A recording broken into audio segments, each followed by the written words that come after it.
What's up, guys? It's Lightning Scorpion, and I'm back again with another video. And today we are talking about Star Fox 2, and specifically, what would have happened had Star Fox 2 actually come out back in 1995 like it was originally supposed to. So, I've been playing Star Fox 2 recently. Of course, Star Fox is one of my favorite series of all time. And, I've always kind of had this question, but I never really thought about making a video about it until now. But basically, what would it have been like had Star Fox 2 actually come out in 1995 like it was originally intended to? So, it's a pretty popular story within the Star Fox franchise about what happened with Star Fox 2. It was supposed to be the sequel to the first game, which came out in 1993 for the Super Nintendo, but then Nintendo just quietly canceled the game without releasing it, even though it was completely finished. They didn't release it. They just quietly canceled it. And there are differing stories on why they canceled it. So basically, there are two different stories that I hear most of the time.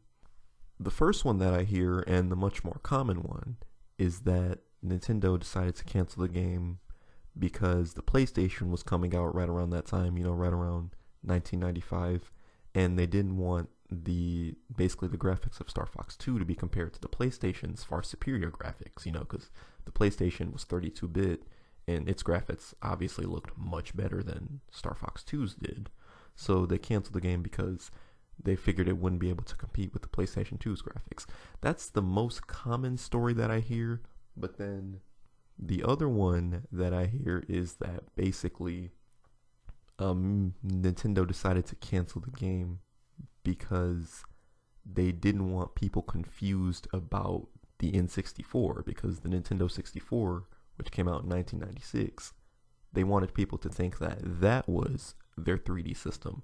They didn't want people to think that the Super Nintendo was a 3D system, which I never really understood that argument, because, did people really think the Super Nintendo was a 3D system? Because most of the Super Nintendo games were 2D. Like, yes, Star Fox and some of the other Super FX games were 3D, but did people really think the Super Nintendo was a 3D system? I definitely didn't. I definitely wouldn't have. But that's the second story that I hear. But I tend to believe the first story more, because the second one, I don't think people really would have been confused, because even if they thought Super Nintendo could do 3D, the N64's graphics were much better. So that second story, I don't really believe that one too much. I tend to believe the first one more. So the first question to really discuss with this is, would the game have been successful had it come out in 1995 like originally intended? And now that, we actually have the game because it was released in 2017 for the Super Nintendo Classic, we can, look at it and see the game's qualities and things like that. And personally, I don't think the game would have been as successful as the first game had it come out back in 1995, because, it would have come out around the same time that the early PS1 games were coming out. And yeah, it definitely would not have been able to compete with the graphics on the PlayStation 1 games. However, I do think that the brand recognition, the name Star Fox, would have definitely helped it sell somewhat. I don't think it would have just been an absolute bomb or an absolute failure, because I do think it would have at least sold some because of the name recognition with Star Fox, because the first game was very popular. So I think that it would have at least sold some because it was the sequel to the first Star Fox. So it definitely wouldn't have been a bomb or a failure. However, I'm not sure if it would have sold as much as the first game, though, because once again, it was coming out around the same time as the PlayStation 1 and stuff. So I do think I can understand why Nintendo made the decision to, not release the game. I feel like in the short term, that was probably the right decision, so that way the game wouldn't be compared to the PlayStation 1 games. But in the long term, I feel like that really hurt the Star Fox series, and I'm going to get more into that later. But I guess at the time that might have been seen as the correct decision, But still, even also, the game was completely finished. And not releasing the game at all means that they wouldn't make any money off of it. And like I guess there's obviously money that goes into releasing a game because you have to print the cartridges and stuff like that. But even still, just completely canceling the game means that you're making absolutely no money off of it. So it is, there is a lot to it. So that leads me to the second question, which is how would Star Fox 64 be remembered if Star Fox 2 actually came out in 1995? Because, even to this day, Star Fox 64 is still the most popular and most beloved Star Fox game. So how would it have been received if Star Fox 2 actually came out? And honestly, there's a lot to that question because on one hand, if you really think about it, Star Fox 64 in many ways is a step backwards from Star Fox 2 because Star Fox 2 introduced so many innovations to the series, like all range mode, the strategic elements, the Star Wolf team, the transforming vehicles, the Arwing transforming into the Walker. In 64, it borrowed some of that, but it also took some of it away too, because there were no transforming vehicles in 64. There was no strategy, and yeah, Star Wolf was there and all range mode was there, but even still, it was mostly on rails. Like Star Fox 64 kind of feels like an in between the first Star Fox and the second, and Star Fox 2. Star Fox 64 kind of feels like an in between, kind of like in between those two games in terms of design, because it has the on rails mode elements from the first game, but then it has the all range mode and the Star Wolf battles from Star Fox 2.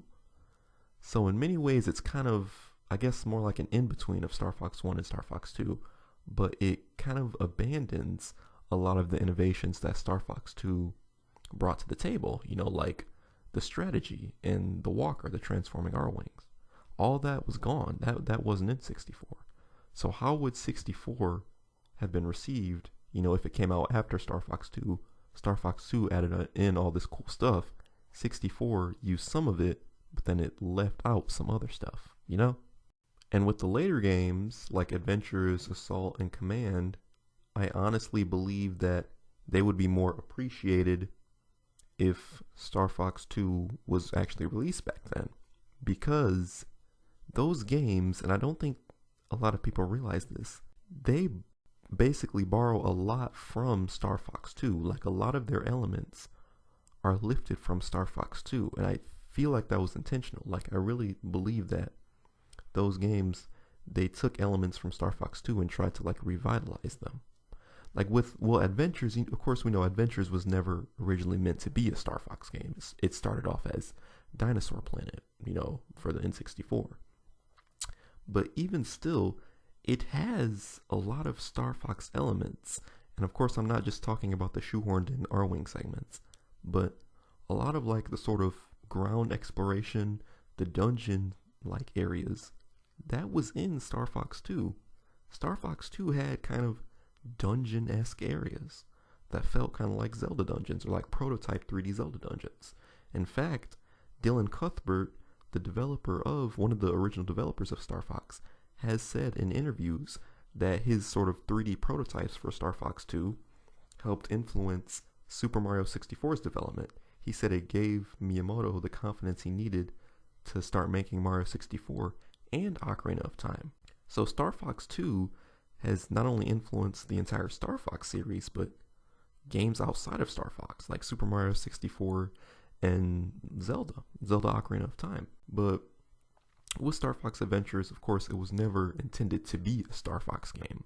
But maybe if Star Fox 2 had come out and people saw the ground combat in Star Fox 2 and sort of the ground exploration in Star Fox Adventures, Adventures linked to the series would be easier to trace, And I'm not the first person to say this. John Reardon from Nintendo World Report TV did an excellent video on this very same topic.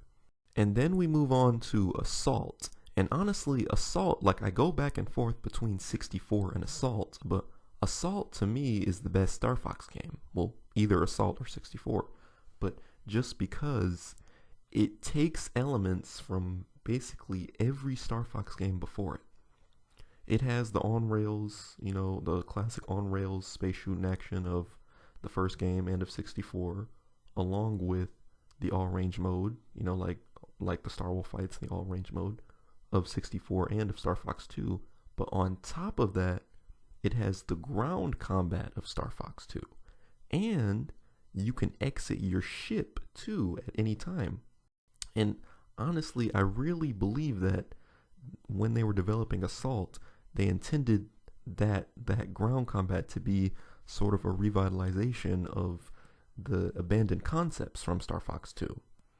Because, of course, there are no transforming vehicles, but you can switch between Arwing, Landmaster, and on foot in many different levels in the game. And that kind of like replaces the transforming aspect.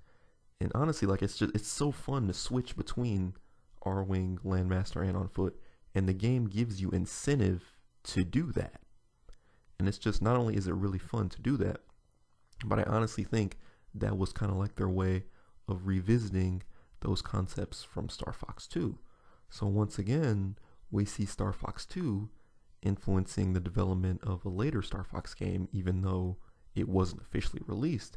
So because people didn't play Star Fox 2 because it wasn't released, they didn't have anything to compare Assault's gameplay to. So they just thought, oh, this ground combat is just shoehorned in, it's not supposed to be here. When in actuality, it was in Star Fox 2. The game was borrowing elements from a game that just wasn't released. And because it wasn't released, people didn't have that reference. So they didn't understand why that gameplay was there. And it's kind of funny because, so many people say that ground combat shouldn't be in Star Fox games. But it was there since the beginning. Well, not the first game, but it's been there since the second game, Star Fox 2. And they talk about how Fox shouldn't ever leave his ship. He needs to stay in his ship.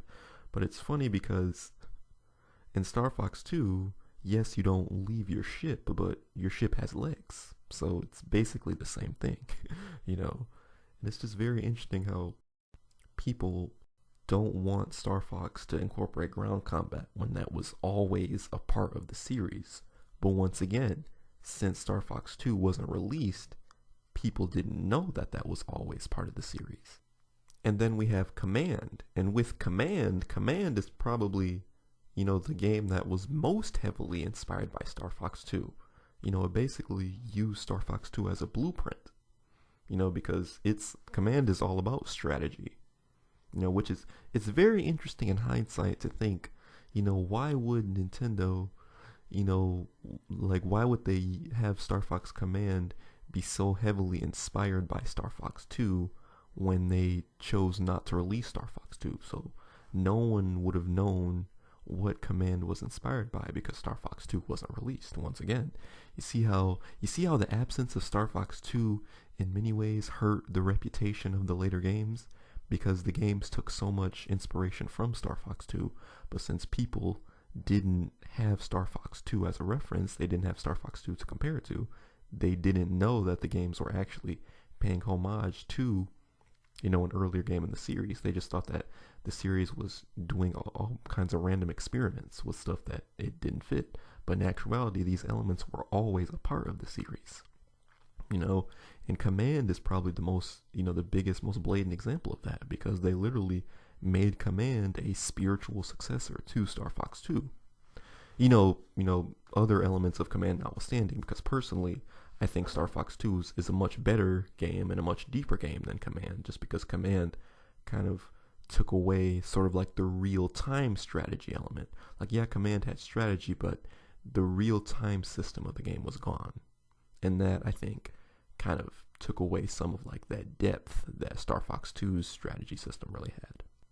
And then with Zero, the main thing that Zero took from Star Fox 2 was the Walker. They finally brought the Walker back.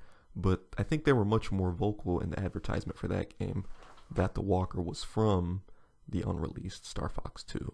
So they were much more vocal about, Star Fox 2's influence on Zero. But once again, we just see how the absence of Star Fox 2, even though, it might have been the right decision to not release the game, for the game's sake in the short term, in the long term, the lack of releasing Star Fox 2 really hurt the Star Fox series because it gave people the wrong idea of what the series was supposed to be, you know. And I'm not the only one who's saying this. Dylan Cuthbert, like I said, one of the original developers of Star Fox, has said this in interviews. Like Nintendo World Report a few years ago did a documentary on Star Fox Command, and in it there was an interview with Dylan Cuthbert where he said how him and Miyamoto always saw the series not as a space shooter, not as an on-rail space shooter, but sort of just as a 3D ground combat action and exploration series. Well, not ground combat, but a 3D action and exploration series where you explore worlds and do action and combat, not necessarily just on rails flight space shooting. So, but because they didn't release Star Fox 2, people had the wrong idea of what the series was supposed to be, because they released Star Fox 1, which is a strictly on rails, flight space shooter, then 64, which was basically that same game again, but with, incorporating on all range mode. And then they started releasing games that were more heavily inspired by Star Fox 2, like Adventures, Assault Command. But because Star Fox 2 wasn't released, people thought these games were just weird experiments that were doing things that weren't Star Fox, when in actuality those elements were always a part of the series, like I said before. So the failure to release Star Fox 2, or not failure, but the not releasing Star Fox 2 really sort of hurt the series' identity, because now the series, kind of has an identity crisis because they didn't release Star Fox 2, so people had the wrong idea of what the series is. Thankfully now Star Fox 2 is actually out. We actually have the game, we can play it, and I think because of that, that mindset that Star Fox is only an on-rail shooter is kind of starting to die down. And I'm very happy about that too. So hopefully moving forward, Nintendo will kind of be able to correct people's mindset about what the series is supposed to be. Hopefully we get a new game sometime soon. Hopefully they bring back Miyu and Faye, since they're canon now, they're official, since they officially released Star Fox 2. And yeah, so that was just kind of all I had for you guys today. Just kind of a hypothetical discussion video about what if Star Fox 2 came out back in 1995. But we have the game now, so at least this story does have a happy ending. So yeah, that's all I had for you guys today. So hope you guys enjoyed this video. Also make sure to check out the Shocksting Original Trilogy video that I posted a few days ago. It's a nice little compilation of the first 3 Shocksting videos. And yeah, I have more of these sort of discussion style videos planned for you guys soon coming up. So look forward to that, and I will see you guys next time.